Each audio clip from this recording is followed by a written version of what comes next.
जय श्री ओम नमः सिद्धेभ्य नमो अर्हन्ताणं नमो सिद्धाणं नमो आर्याणं नमो वज्रायाणं नमो लोये सव्यसाहूणं सर्वव्याप्येकचिद्रूपस्वरूपाय परात्मने स्वोपलब्धि प्रसिद्धाय ज्ञानानंदात्मने नमः।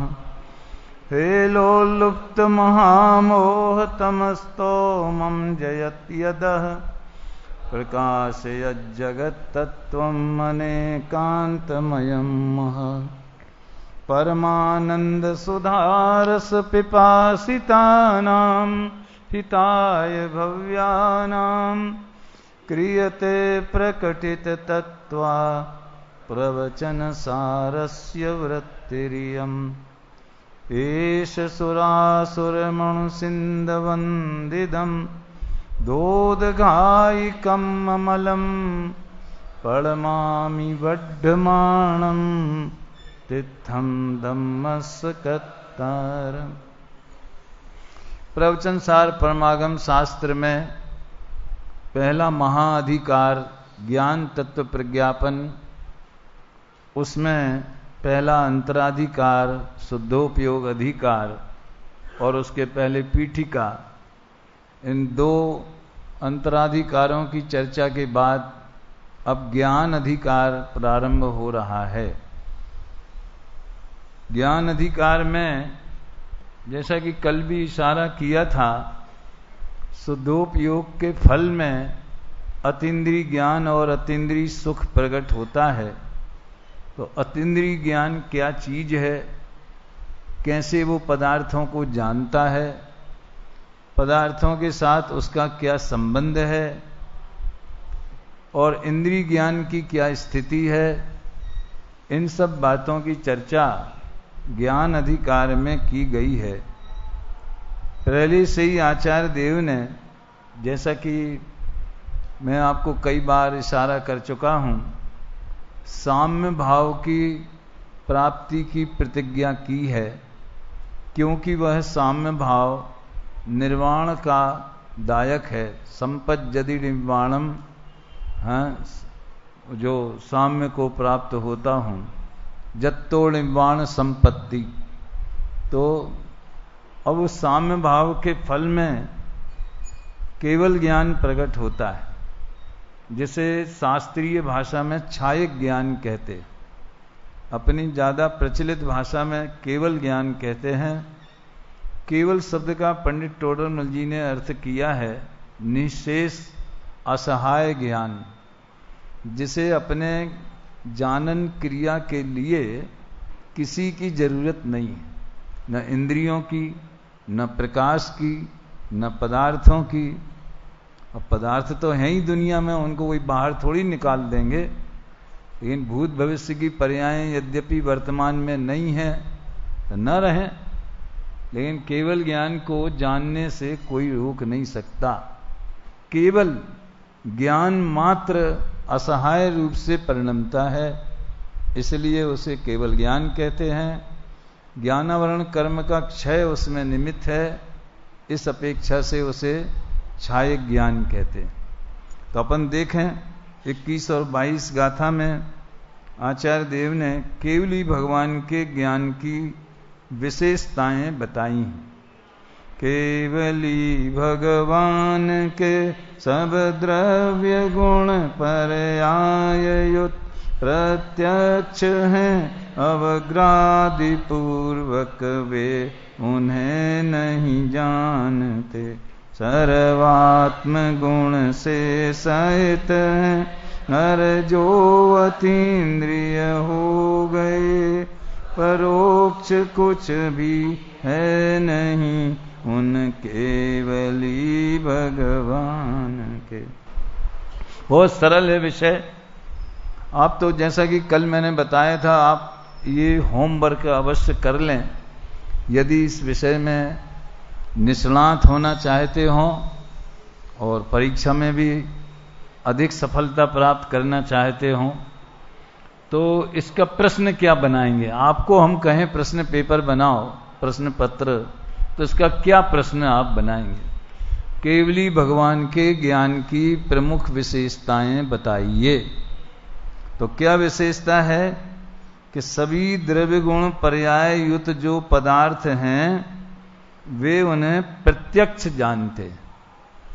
अब आप न्याय के भी विद्यार्थी हैं, परीक्षा मुख और न्याय दीपिका आपके ज्ञान में प्रतिष्ठित हो रही होंगी, हैं? इसलिए प्रत्यक्ष और परोक्ष की परिभाषा बताने की जरूरत नहीं है। लेकिन बाकी लोगों के लिए मैं कहता हूं, जिस ज्ञान को जानने के लिए कोई अन्य माध्यम अपनाना पड़े तो वो परोक्ष ज्ञान। मति श्रुत दोय परोक्ष अक्ष मन तय उपजाहि।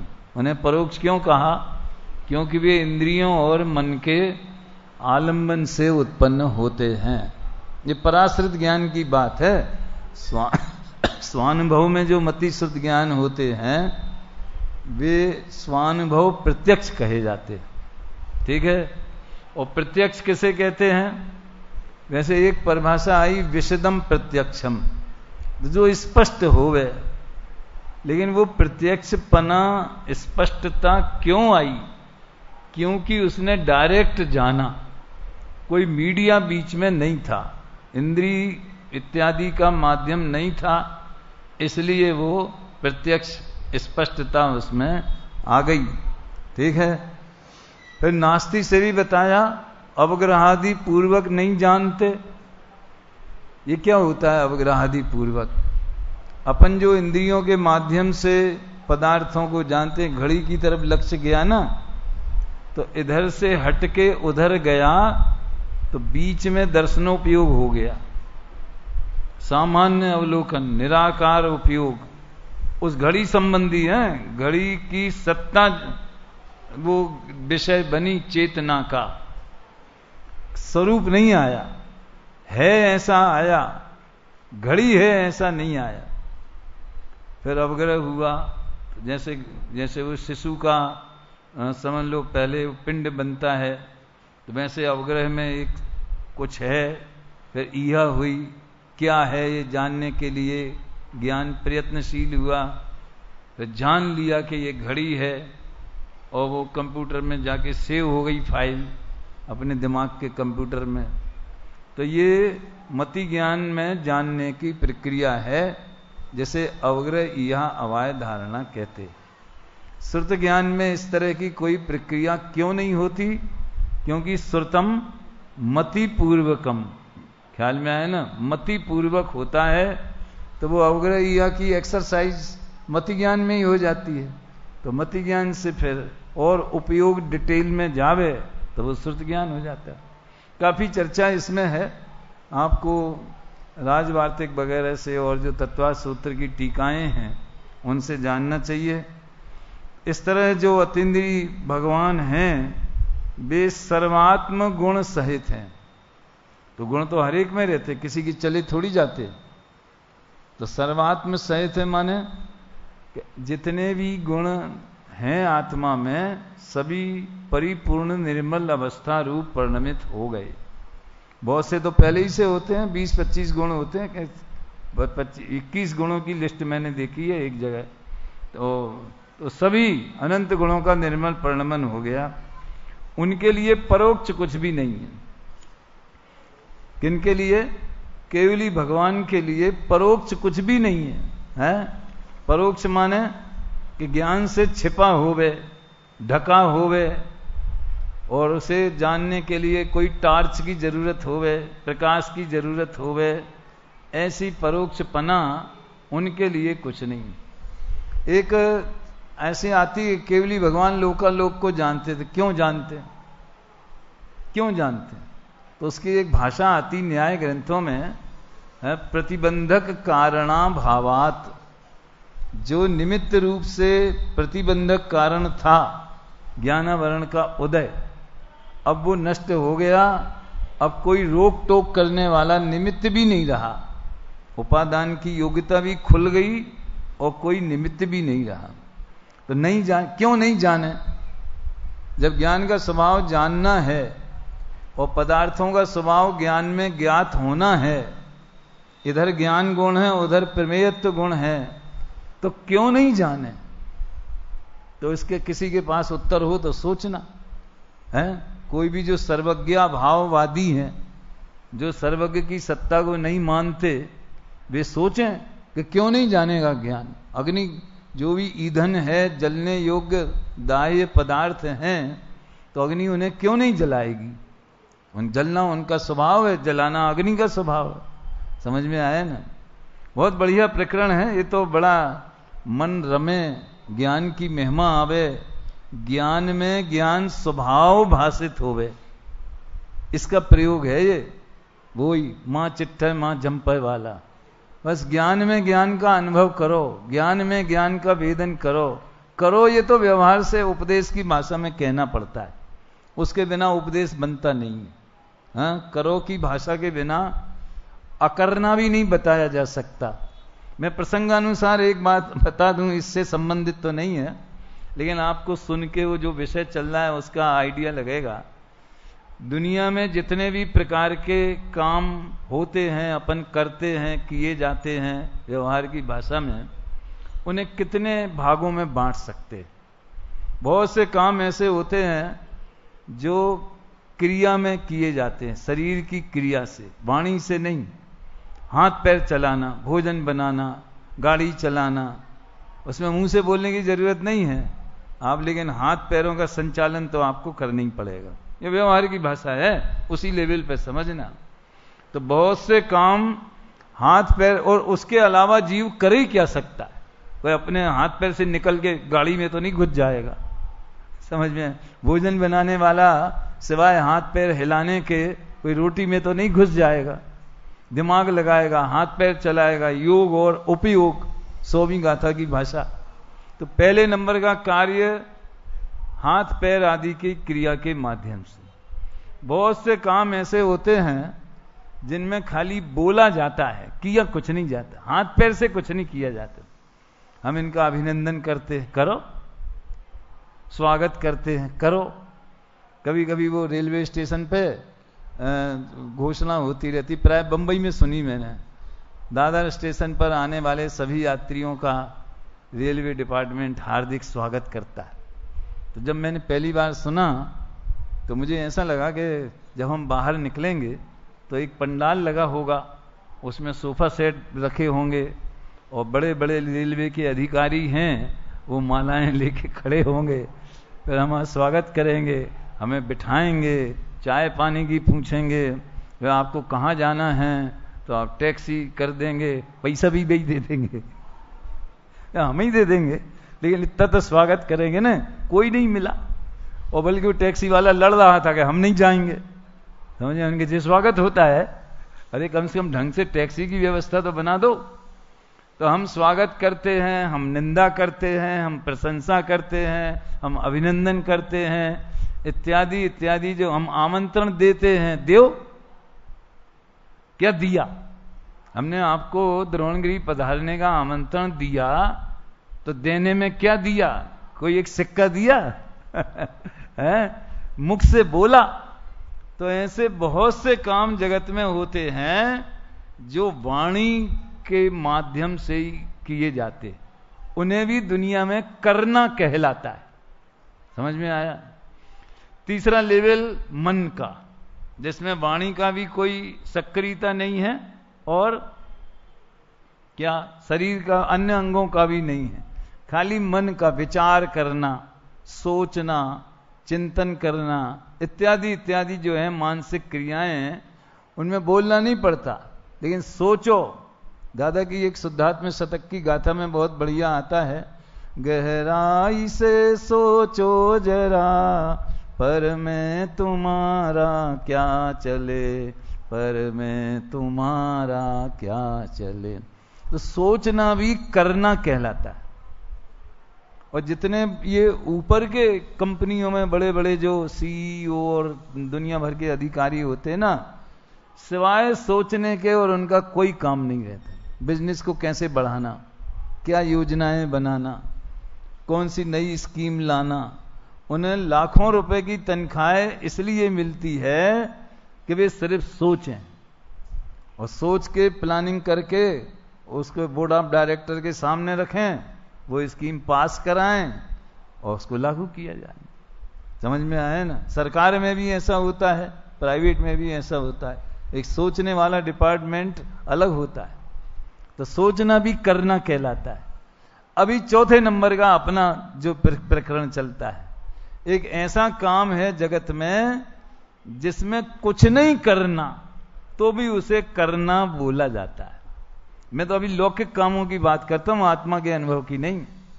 कुछ नहीं करने में, जैसे कि मान लीजिए आप स्टेशन चले गए, नेट पे देखा तो गाड़ी राइट टाइम है, उधर जाके देखा तो आधा घंटे लेट बताए, तो अब क्या करें? प्रतीक्षा करो। कैसे करोगे? प्रतीक्षा करने के लिए आपको मन वचन काया की कौन सी क्रिया करनी पड़ेगी जिसे प्रतीक्षा करना भूला जाए? वेट करो थोड़ा। किसी कलेक्टर के ऑफिस में गए, चिट्ठी लिख के दे दी है, अंदर से खबर आई कि आप बैठिए, अभी हम आपको बुलाएंगे, तो क्या कर रहे? वेट कर रहे, प्रतीक्षा कर रहे। अब जो उस समय आप मन को तो रोक नहीं सकते, मन में विकल्प होंगे, आप चाय पीने चले जाएंगे, आप किसी मोबाइल पे कुछ वो चैटिंग करने लगेंगे, समझ में आया ना, देखने लगेंगे। वो तो टाइम पास करने के लिए कर रहे हैं, समय बिताने के लिए कर रहे हैं। प्रतीक्षा के लिए क्या कर रहे हैं? प्रतीक्षा ही कर रहे हैं। समझ में आया ना? एक निश्चित काम के लक्ष्य बना के उस काल अवधि आने के लिए आप विकल्प कर रहे। वास्तव में विकल्प भी विकल्प है। प्रतीक्षा में कुछ नहीं करना, उसको करना बोलते हैं। दूसरा, एक आराम करना। उसमें क्या किया जाता है? डॉक्टरों ने कहा है आपको 7 दिन तक पूर्ण विश्राम करना पड़ेगा। तो क्या करना पड़ेगा? है शरीर की कौन सी, अरे उसमें भी मां चिट्ठा मां जंपय होगा तब आराम होएगा। समझ में आया ना? आराम करना एक ऐसी क्रिया है जो वास्तव में निष्क्रियत्व की अनुभूति कोई आराम करना बोलते। अच्छा, मान लो कभी नींद नहीं आती है, उचट जाती है, तो फिर नींद लाने के लिए क्या पुरुषार्थ किया जाता है? जो करोगे नींद लाने के लिए, कुछ भी करोगे, नींद और दूर भागेगी, और कुछ नहीं करो तो जल्दी आ जाएगी। तो आराम करने का भी ये स्वरूप है कि जिसमें कुछ नहीं करना होता। तो फिर अनुभव में क्या करना होता है? केवली भगवान क्या करते हैं? सहज जानते, जानना ही उनका करना है, और कोई कोशिश नहीं करते कि ये आ जाएं कि न आ जाएं। सारे लोकालोक के पदार्थों को जानने की क्षमता वाला ज्ञान प्रकट हो गया, ख्याल में आए ना, और उन्होंने उस रूप परिणमन किया। तो व्यवहार से कहते हैं करते हैं। करने के विकल्प बिना, कर्तृत्व बुद्धि बिना सहज होता है। आज दादा ने क्रमबद्ध पर्याय को याद किया था। क्रमबद्ध पर्याय में एक टॉपिक आता है, जिनने पढ़ी है उन्हें मालूम होगा, सहज कर्तृत्व, स्वकर्तृत्व और अकर्तृत्व। तो ये सब उसमें घटित होता है सहज ज्ञान में। अभी ज्ञान और आत्मा का क्षेत्रीय संबंध क्या है? कौन बड़ा कौन छोटा? लगता तो भाव में भी है, लेकिन वो सूक्ष्म है, उसकी चर्चा मैं नहीं करूंगा, क्षेत्र की बात करूंगा। देखो 23 नंबर, यह आत्मज्ञान प्रमाण है, हर ज्ञान गेय प्रमाण है गेय लोकालोक इस विधि सर्वगत। क्षेत्र की बात इसमें है 24-25 में। यहां आत्मा ज्ञान प्रमाण है, इसका क्या मतलब है? आत्मा के जितने प्रदेश हैं, ज्ञान के भी उतने प्रदेश। वो बीज तो यहीं डाल दिया उन्होंने। लेकिन ज्ञान कितना बड़ा? अब क्षेत्र की बात नहीं है।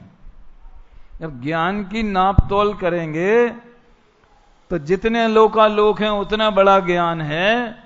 तो ये प्रदेशों की बात नहीं है, अब ये ज्ञान के द्वारा ज्ञेयों को जानने से उसका नाप किया गया। बात समझ में आई है? जैसे 1 लीटर दूध आपको नापना हो तो कोई न कोई बर्तन ऐसा स्टैंडर्ड का जो गवर्नमेंट के द्वारा सील लगा हुआ होता है कि इतने इस डब्बे में डाल दो तो 1 लीटर हो जाएगा।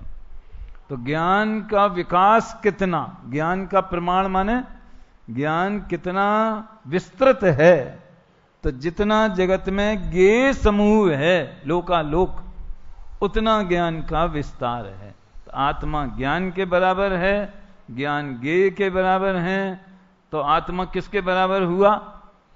ज्ञेयगत हो गया। और ज्ञेय कितना? ज्ञेय कितना? लोकालोक। समझ में आया ना? तो यहां पर सिद्ध तो ये करना है कि ज्ञान सर्वगत है, यानी आत्मा सर्वगत है। ज्ञान कहो कि आत्मा कहो, क्योंकि ज्ञान ही आत्मा है, आत्मा ही ज्ञान है। बाद में थोड़ा अंतर भी बताएंगे, लेकिन अभी तो ज्ञान और आत्मा एक ही है, हैं? तो इस तरह आत्मा ज्ञान के माध्यम से सर्वगत है। तो सर्वगत का अर्थ ये नहीं होता कि वो प्रदेश निकल के लोकालोक में फैलते हैं ज्ञान के। वो जब केवली समुद्घात में फैलते हैं वो व्यवस्था अलग है, उसका केवल ज्ञान से कोई संबंध नहीं है, सुनना ध्यान से। लेकिन ज्ञान संपूर्ण ज्ञेयों को जानता है, इसे भी ज्ञान का सर्वगतपना कहते हैं। ये कहानी कभी यहां कही कि मुझे पता नहीं। वो एक बच्चे को गुरु ने एप्पल दिया, कहा था, तो उसने कहा ऐसी जगह खाना जहां कोई नहीं देख रहा हो। वो बेचारा सब जगह घूमे आया, वो वापस आ गया। दूसरे बच्चे ने तो खा लिया छुप के। वो पहला वाला कि भाई तुम्हें कोई एकांत नहीं मिला? गुरुजी आपने कहा था ईश्वर सब जगह मौजूद है। एक फिल्म भी थी, मैंने बचपन में देख दी, राजेश को मालूम है, जबलपुर में सुनाई थी ये बात, कण कण में भगवान। ईश्वर सब जगह मौजूद है। ये जो उनकी अखंड ब्रह्म की कल्पना जो है, अद्वैत ब्रह्म की, वो यहां से विकृत होकर के निकली। ज्ञान की अपेक्षा ईश्वर सर्वत्र मौजूद है, यानी उनका ज्ञान प्रत्येक ज्ञेय को जानता है। तो एक ज्ञान की व्यवस्था तो उनकी समझ में आई नहीं, और उन्होंने एक ईश्वर की सत्ता सब जगह मौजूद है ये कल्पना कर ली। जबकि वास्तव में देखा जाए तो आकाश सब जगह मौजूद है, ख्याल में आए ना? और परमाणु सारे लोकाकाश में हैं, 6 द्रव्य हैं वे लोकाकाश में हैं, वे सब जगह हैं। इसी को और आगे उन्होंने बढ़ाया है कि यदि आत्मा को ज्ञान प्रमाण न माने तो क्या आपत्ति आएगी। देखो 24-25, अरे जिनकी मान्यता में आत्मज्ञान प्रमाण ना, तो ज्ञान से वह हीन अथवा अधिक होना चाहिए। ज्ञान से हो हीन अचेतन ज्ञान जान किस तरह, ज्ञान से हो अधिक जिय किस तरह जाने। ये जरा समझने लायक बात है। सामने वाले की तरफ से बात आई कि हम क्यों माने, जितना बड़ा आत्मा उतना बड़ा ज्ञान, ऐसा क्यों माने? ऐसा इसलिए मानो। अच्छा नहीं मानो तो क्या मानोगे? या तो आत्मा छोटा और ज्ञान बड़ा। आप समझ लीजिए, अपन क्षेत्र की भाषा में बोलें तो आत्मा 4 स्क्वायर फीट का है, हाँ? और ज्ञान 6 स्क्वायर फीट का है। तो जो बाकी का 2 स्क्वायर फुट एक्स्ट्रा है, तो वो ज्ञान तो बिना ही आत्मा का हुआ ना, है? समझ में आया ना? तो वो ज्ञान से, या तो ज्ञान आत्मा से हीन हो जाएगा, तो आत्मा है चेतन, और ज्ञान बिना आत्मा के हुआ तो चेतन होगा कि अचेतन होगा? बात समझ में आई? ज्ञान बिना 4 स्क्वायर फुट का ज्ञान तो चेतन रहेगा, और बाकी 2 स्क्वायर फुट का ज्ञान अचेतन हो जाए तो कैसे जानेगा? ये तर्क देखो आचार्यों ने। अच्छा छोटा मान लो ज्ञान को, 4 स्क्वायर के बजाय आत्मा 4 स्क्वायर फुट का और ज्ञान 2.5 स्क्वायर फुट का। ठीक है, तो बाकी का जो 1.5 स्क्वायर फुट का है आत्मा एक्स्ट्रा सरप्लस में, वो बिना ज्ञान का होगा ना। ज्ञान तो छोटा हो गया ना, तो वो बिना ज्ञान का होगा। तो बिना ज्ञान के आत्मा जानेगा कैसे है? ज्ञान से हो हीन अचेतन ज्ञान जाने किस तरह, ज्ञान से हो अधिक जिय किस तरह जाने ज्ञान बिन। वो दोनों तर्क ये 25वीं गाथा में दिए हैं, 24वीं में तो आपत्ति खड़ी की है कि या तो अधिक होगा या छोटा होगा। तो अधिक मानने पर भी समझ लो ज्ञान को आत्मा से ज्यादा मानने पर ज्ञान बिना द्रव्य के हो जाएगा, और बिना द्रव्याश्रया निर्गुणा गुणा, गुण द्रव्य के आश्रित होते हैं। तो द्रव्य का अस्तित्व तो माना नहीं, अकेले गुण का अस्तित्व माना तो गुण का ही नाश हो जाएगा। अपन द्रव्य गुण की लैंग्वेज में इसको समझें तो।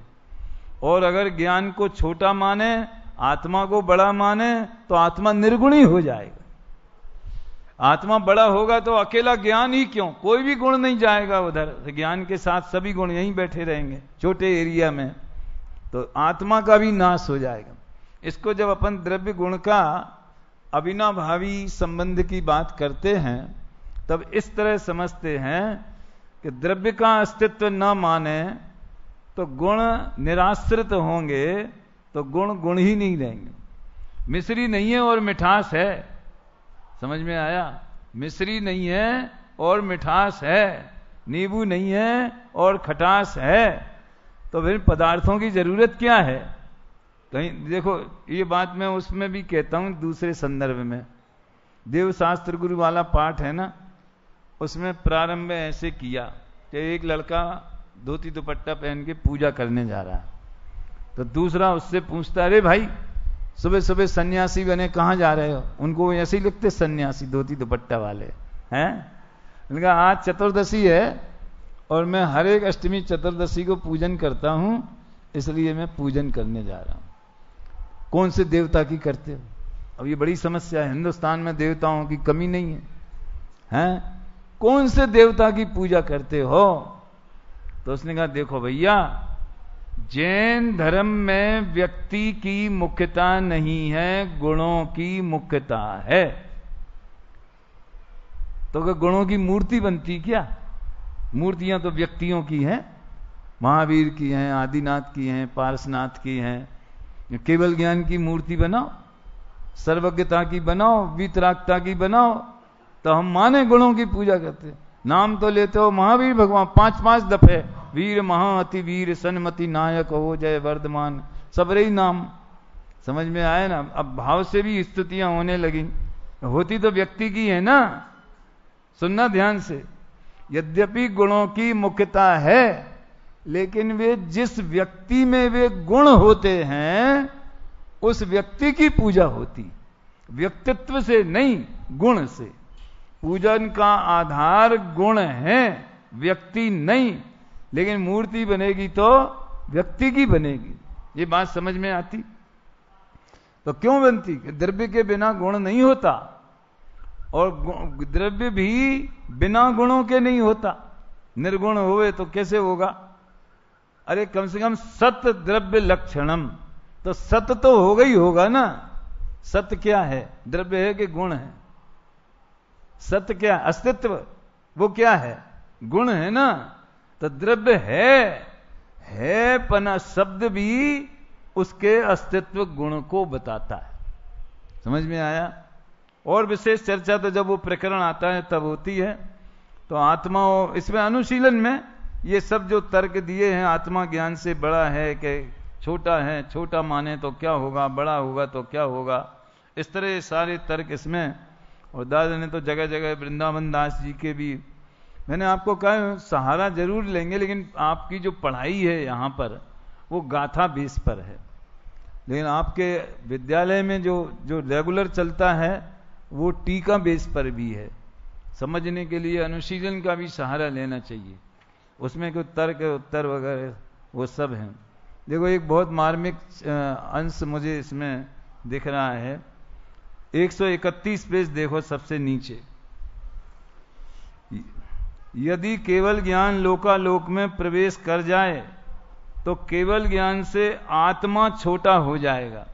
केवल ज्ञान फैल गया और आत्मा असंख्यात प्रदेशी रह गया, छोटा हो गया ना, है। और केवल ज्ञान को आत्मा का आश्रय नहीं रहेगा, वो बिना असंख्यात प्रदेश के बाहर निकलेगा लोकालोक में, तो आत्मा तो है ही नहीं। तो क्या लोकालोक के आश्रय से रहेगा तो लोकालोक का गुण कहलाएगा, फिर आत्मा का गुण कैसे कह, गुण कहो पर्याय कहो। तो ज्ञान को अचेतन पने का प्रसंग आएगा। इसी तरह संसार दशा में भी ज्ञान अपने द्रव्य को छोड़कर, अब ये गुरुदेव की विशेषता कि वो पर पदार्थों में राग को भी रखते, राग को भी ज्ञेय के खाते में रखते हैं। राग तथा पर पदार्थों में प्रवेश कर जाए तो ज्ञान को अपने द्रव्य का आधार नहीं रहा, तो ज्ञान को अचेतन पने का प्रसंग आए। इसलिए जो आजकल अपन लोग जोर देते हैं ना, गुरुदेव के प्रवचनों पर विशेष गहराई से चर्चा होवे, ये कोई व्यक्ति की मुख्यता की बात नहीं है, उसमें भी उस वाणी में जो गहरे रहस्य हैं और जिस गंभीर शैली में, जो कि दिव्य ध्वनि की याद दिला देवे, ऐसी शैली में जो आते हैं वो वास्तव में बहुत लाभदायक हैं। देखो, यदि ज्ञान राग में, ऐसा कौन अर्थ निकाल सकता है? ज्ञान और ज्ञेय में प्रवेश की बात में ज्ञेय की जगह राग को रख के कि ज्ञान राग में प्रवेश कर जाए तो जैसे राग अचेतन है वैसे ज्ञान के भी अचेतन होने का प्रसंग आएगा, ठीक है। और आश्रय रूप जो स्वद्रव्य, उससे रहित ज्ञान अचेतन रहेगा। तो इन तर्कों से ज्ञान और आत्मा ज्ञान प्रमाण है। प्रमाण का मतलब वो नए प्रमाण वाला नहीं, जितना ज्ञान उतना आत्मा, ऐसा। और भाव की अपेक्षा देखो तो पुरुषार्थ सिद्धि उपाय में सम्यक दर्शन है, वो आत्मा का रूप ही है। जितना सम्यक दर्शन है उतना ही आत्मा है, जितना स्वानुभव है उतना ही आत्मा है। थोड़ा आपको अगर किसी को अभ्यास होगा तो जो अलिंग ग्रहण का 20वां बोल है, जिसमें जो स्वानुभूति रूप जो पर्याय मात्र है उतना ही आत्मा है। ऐसा 3 बोल हैं, 18, 19, 20, उसमें द्रव्य गुण पर्याय को अलग अलग स्थापित किया है। तो ये एक शैली है। अभी सर्वगत की चर्चा और आगे बढ़ रही है। मान लो ये भी पूछा जाता है कि ज्ञान सर्वगत है कि असर्वगत है, आपके उसके कितने बिंदु हैं, क्या पॉइंट हैं, आप समझाइए, कैसे सर्वगत है, कैसे असर्वगत है। हैं सर्वगत जिन और सर्व पदार्थ जिन वर्गत कहे, जिन ज्ञानमय बस इसलिए सब गे जिनके विषय हैं। वास्तव में ये जिनके जो है ना अलग अलग होना चाहिए। पूछना दादा से, एक तो जिनके सर्वनाम है कि जिनके प्रश्न पत्र नहीं आए हों, जिनकी कापियां नहीं आई हों, ऐसा बोलते ना, तो वो संबंधवाचक जो जिनका है वो मिला के लिखा गया। सर्वनाम के साथ में जो विभक्तियां लगती हैं वो संयुक्त होती, और संज्ञा के साथ में लगती हैं वो अलग करके लगती। एक बार नागपुर में हमने और राकेश जी ने मिलकर नियम तय किया था कि कहां मिला के लिखना और कहां अलग अलग लिखना। तो जो प्रचलित है उसकी स्टडी की। आपकी, तो आप अलग और की अलग नहीं लिखा जाएगा, आपकी इकट्ठा लिखा जाएगा। तो यहां जिनेंद्र भगवान के लिए है जिन ज्ञानमय बस इसलिए सब गे जिनके, किनके विषय, जिनेंद्र भगवान के। देखो, जिनवर सर्वगत हैं और जगत के सर्व पदार्थ जिनवर गत हैं, क्योंकि जिन ज्ञानमय हैं, आया ना, जिन ज्ञानमय हैं और वे सभी पदार्थ ज्ञान के विषय होने से, इधर अलग अलग लिख दिया ना नीचे, जिनके विषय हैं। इतना अगर आप ये फर्क करना सीख गए तो दादा को बहुत संतोष होएगा। हैं अभी तो है और है में चक्कर पड़ता है। ये टाइपिस्टों को समझाते पर उन्हें बताना पड़ता है, मैं लिखना तो 1 मात्रा वो बिंदी लगाना, मैं लिखना तो 2 मात्रा वो बिंदी लिखाना। कोई ऐसा समझ लो मुझे आज तक क्या बोलते संवेदनशील टाइपिस्ट नहीं मिला जो मैं और मैं का और हैं का अंतर समझता हो। और अपन सही करो लेकिन उसको भाव भाषण ही नहीं होता। क्या करें, जो पढ़े लिखे हैं वो टाइपिस्ट नहीं होते, जो टाइपिस्ट हैं वो पढ़े लिखे नहीं होते इसलिए समस्या आती है। तो जिनेंद्र भगवान सर्वगत हैं, ये बात तो हो चुकी। और पदार्थ जिनवरगत हैं। वाह, सुनो ध्यान से। कैवल्य कला में उमड़ पड़ा संपूर्ण विश्व का ही वैभव। 47 नयों में एक सर्वगत नय है और एक असर्वगत नय। तो सर्वगत नय की अपेक्षा ज्ञान सर्वगत है, सब जगह जाता है। असर्वगत में प्रदेशों की बात ले ली कि अपने प्रदेशों से बाहर नहीं निकलता। कर सीमित निज ज्ञान को प्रगट्यो पूर्ण ज्ञान। ख्याल में आया ना, ज्ञान वो तो सीमित करने की तो प्रक्रिया है, उसके पहले क्या है? भव समुद्र सीमित कियो सीमंदर भगवान, कर सीमित निज ज्ञान को प्रगट्यो पूर्ण ज्ञान। खैर, कहने का आशय यह है कि सर्वगत और असर्वगत के साथ में एक शून्य और अशून्य नहीं भी।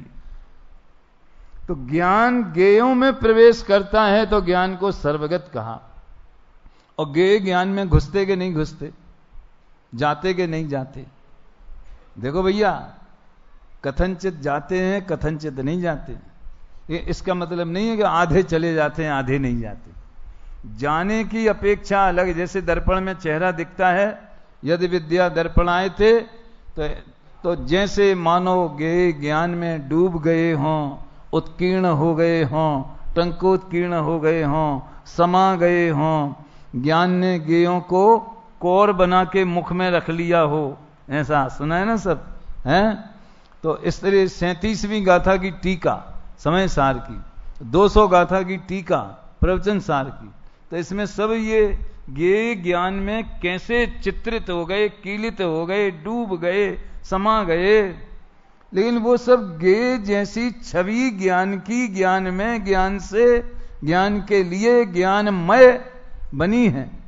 उस पे गेय का आरोप करके ये कहा जाता है कि गेय ज्ञान में चले गए। वास्तव में ज्ञान गेयगत है और गेय ज्ञानगत है। ये कथन उपचरित असद्भुत व्यवहार का है और इससे ज्ञान की महिमा बताई जा रही, ज्ञान की क्षमता बताई। ये व्यवहार कब सार्थक है कि इससे ज्ञान की महिमा पता चले तो वो ज्ञान सार्थक है। और हम ज्ञान और गेय को एक मान लेवें तो मिथ्यात्व का पोषण हो जाएगा। ज्ञान में गेयों को ढूंढने लगे, गेयों में ज्ञान को ढूंढने लगे तो मिथ्यात्व का पोषण है। वो अनादि से यही तो हो रहा है। समझने की बात है भाई, हैं? तो ज्ञान गेयगत है और गेय ज्ञानगत है। ये ज्ञान की स्वच्छत्व शक्ति का कथन है। ज्ञान में गेय आते हैं, झलकते हैं, गेय ज्ञान में सब स्वच्छत्व शक्ति की बात है। और ज्ञान सर्वगत है, ये ज्ञान शक्ति की बात। अभी खूब चली ना जिनवाणी चैनल पे भी, कौन सी 47 शक्तियों का वर्णन। मेरा आज का बजट निश्चित है कितनी गाथाएं लेना है, इसलिए आप लोग आकुलता नहीं करें, मैं भी नहीं कर रहा हूं। ज्यादा समय नहीं, बस 5 मिनट और हैं। रे आत्मा के बिना जग में ज्ञान हो सकता नहीं है, ज्ञान आत्म किंतु आत्म ज्ञान भी। भारत में और जयपुर में क्या संबंध है? व्याप्य व्यापक भाव। जयपुर भारत ही है, समझ में आया ना? लेकिन अकेला जयपुर ही भारत होवे ऐसा नहीं है। भारत तो जयपुर के बाहर भी है, कश्मीर से कन्याकुमारी तक और इधर से उधर तक। कहने का आशय ये है कि ज्ञान तो आत्मा ही है, यानी जयपुर के कण कण में तो भारत है ही है। लेकिन आत्मा जो है वो मात्र ज्ञान जितना हो उतना नहीं। ज्ञान के अलावा अन्य गुण भी आत्मा में है। अकेला ज्ञान गुण है ऐसा नहीं। तो समय सार में तो लिखा ज्ञान मात्र आत्मा, अरे ये भी तो लिखा है ज्ञान मात्र आत्मा में उसकी अविनाभावी अनंत शक्तियां प्रकाशित होती हैं, उछलती हैं, रहती हैं। समझ में आया ना? सीधी सादी बात है कि आत्मा अनंत गुणों का अखंड पिंड है। अकेला ज्ञान ये दावा करे कि नहीं नहीं हमारे अलावा और कोई आत्मा नहीं है, तो कोई मानने तैयार नहीं होगा। अन्य गुण कहेंगे तुम क्या बात करते हो। भले आदमी अस्तित्व गुण बोलेगा कि तुम हमें आत्मा से निकाल दोगे तो तुम जिंदा कैसे रहोगे। ज्ञान में अस्तित्व भी होना चाहिए, नास्तित्व भी होना चाहिए। ज्ञान में ज्ञान का अस्तित्व और ज्ञान में पर पदार्थों का, राग आदि का, अन्य गुणों का क्या होना चाहिए? नास्तित्व होना चाहिए। नास्तित्व की भी अस्थि होना चाहिए। क्या बोला? ये भी बड़ा मजेदार प्रकरण है। चलो, ये आत्मा और ज्ञान में अन्वय व्यतिरेकपना किस तरह घटित होता है, आत्मा ज्ञान स्वरूप मात्र है या अन्य भी है, उसकी चर्चा हुई। अभी एक उदाहरण से समझाया है वो सर्वगत और असर्वगत को, प्रविष्ट और अप्रविष्ट को।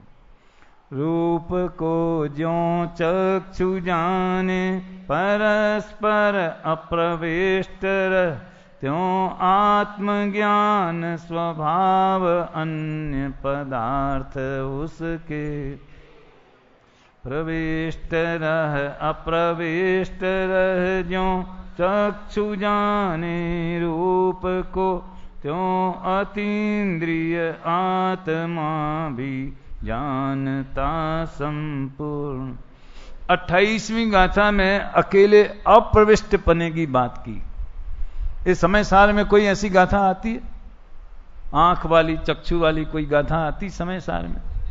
320 दिट्ठी जहेव नाणम, वही प्रयोग इधर है। चक्षु पदार्थों को जाता है, जानता है, देखता है, लेकिन उनमें प्रवेश नहीं करता। ये तो बनी हुई बात है, प्रवेश करे तो क्या दुर्दशा हो जाएगी। फिर आंख अग्नि को देखेगा, जल जाएगा, फिर दूसरी चीज को देखने के लिए नई चक्षु कहां से आएगी? कितनी बदलेंगे। समझ में आया ना? तो चक्षु की सुरक्षा इसी में है। देखो, चक्षु की सार्थकता इसमें है कि वो पदार्थों को देखे, और सुरक्षा इसमें है कि वो पदार्थों को छुए भी नहीं, उनमें जाए नहीं, उनमें प्रविष्ट नहीं होवे। तो जिस तरह चक्षु रूप आदि पदार्थों में प्रविष्ट नहीं होती लेकिन उन्हें जान लेती है, इस तरह आत्मा गेयों में जाए बिना जान लेता है, रहता अपने प्रदेशों में है और जान लेता है सबको। फिर 29वीं गाथा में थोड़ा मामला सॉफ्ट कर दिया कि प्रविष्ट रह अप्रविष्ट रह। दूसरा पैरा देखो, जिस प्रकार चक्षु रूप में अप्रविष्ट रहकर और अप्रविष्ट न रहकर, यानी प्रविष्ट रहकर जानती देखती है, उसी प्रकार आत्मा इंद्रियातीत होता हुआ संपूर्ण जगत को उसमें अप्रविष्ट रहकर और न रहकर, अब एक बात तो कुछ कहो, या तो प्रविष्ट कहो या अप्रविष्ट कहो। भैया जानने को भी प्रवेश करना कहते हैं। जैसे लोक में एक कहावत है, आप उधर गेट पे खड़े थे और मेरी नजर पड़ गई आपके ऊपर, तो क्या नजर यहां से निकल के उधर गई? नजर पड़ गई का क्या मतलब है? पुलिस कमिश्नर बोलता है स्थिति पर नजर रखे हुए। मंत्री जी कहते हैं सरकार स्थिति पर नजर बनाए हुए है। तो क्या मंत्री अपने कमरे में बैठते होंगे और स्क्रीन पे सब वो झगड़े देखते रहते होंगे और नजर गड़ाए रहते होंगे? नजर बनाए रखने का क्या अर्थ है?